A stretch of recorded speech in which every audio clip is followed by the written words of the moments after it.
In this chapter, you will learn how to use events in Angular. So to use an event inside Angular, all you have to do is just use the event name inside parentheses. Then bind this event to a method in your component, and inside that method, you can do anything you want to do.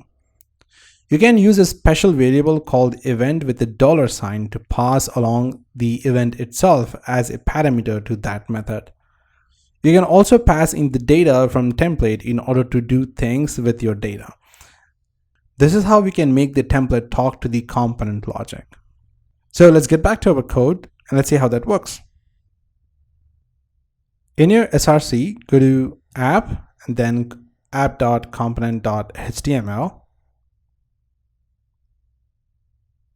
And what we want is that if we click on an anchor tag, we want to update the heading on the top in the browser. So to achieve that, let's go to the ng-for, which is over here. And here we will add an event. So after this ng-for here, what we're going to do is I'm going to hit enter, and then we're going to create an event. So basically, we can do this by adding parentheses, and then we can specify the event. The event what I want is a click event. And inside this, we can specify the event name. So right now I want to show directors. Okay, so it's a single, so show director. And then we can specify $event inside that. Okay, so let's save that. Now let's get to the app.component.ts. And now we need to add that new method. So right after the directors over here, we're going to create a separate line for this. I'm going to call this as show director. Okay, and then we can specify that e to any. And inside that, we can specify a simple console.log. And this is just to check if the click is working, and then we can specify the event that we gave. Okay, so let me save this. Now make sure the ng server is running. Now you can go back to the browser, and I'm going to open up the developer tools over here, and let's hit refresh just to make sure that we have the live server running properly. Now from here, go to console log, and you can see that we have our console opened up. Now let's click on any of the element here. So I'm going to click on Josh Sweden. So if I click on this, here you can see that the console log tells all the event details that passed along that event. So you can see that we have a lot of information going on here. So, and we don't actually, there's a lot of information, so we don't need all of that. If you remember, we did talk about how we can pass some additional information in the event, right?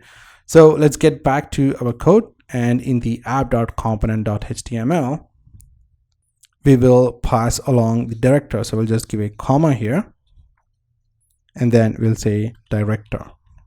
Okay, so let's save that.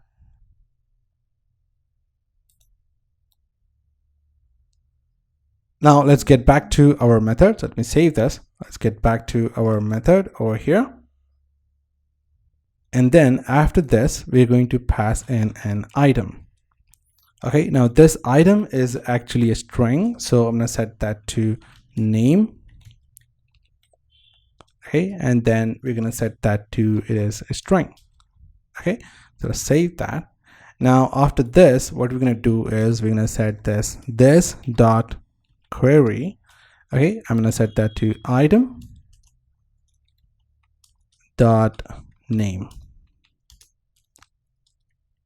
Okay, so let's save that. Now if you get back to the browser, and let me just make sure that it's working. So yeah, we can refresh that. And now if I click on Joss Whedon, you can see that the movie name updates to Joss Whedon.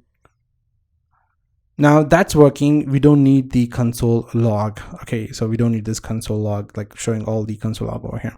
So we can go ahead and remove that. So to do that, we can get back to our code, and we can get rid of the console log item over here. Save that. And also we don't need the event. So I'm just going to get rid of this one too.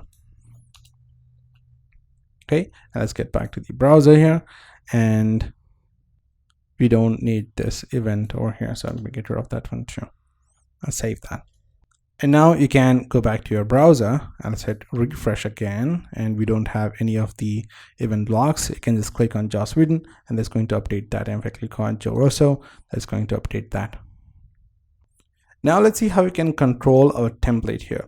What we need is that if a name is not selected, we don't want that field showing up. So for that, let's go to the app.component.ts, which is over here. And we're going to remove this Avengers here. So we're going to set this to blank. This will remove the default name, that is the movie name. And now in the app.component.html, we need to add an ngF to our movie name. So we have this one. So this is the label. So what we're going to do is here, we're going to add an ngF. So I'm going to call this as star ngF. Okay, so we're going to set a condition. So I'm going to set that to query. So basically what's going to happen is it's going to look for that query. If the query is blank, it's not going to show anything. But if the query is selected, it's going to show the name. So let's save this. And if I get to the browser, you can see it simply says movie directory. But as soon as I click on Joss Whedon, it says movie name is Joss Whedon. So what I'm going to do is I'm going to change this movie name to director name. So let's get back to our code. And here I'm going to change that to director name. So save that. Okay, let's try that again. If I click on Joss Whedon, that shows Joss Whedon. If I click on Joe Russo, it's going to show Joe Russo.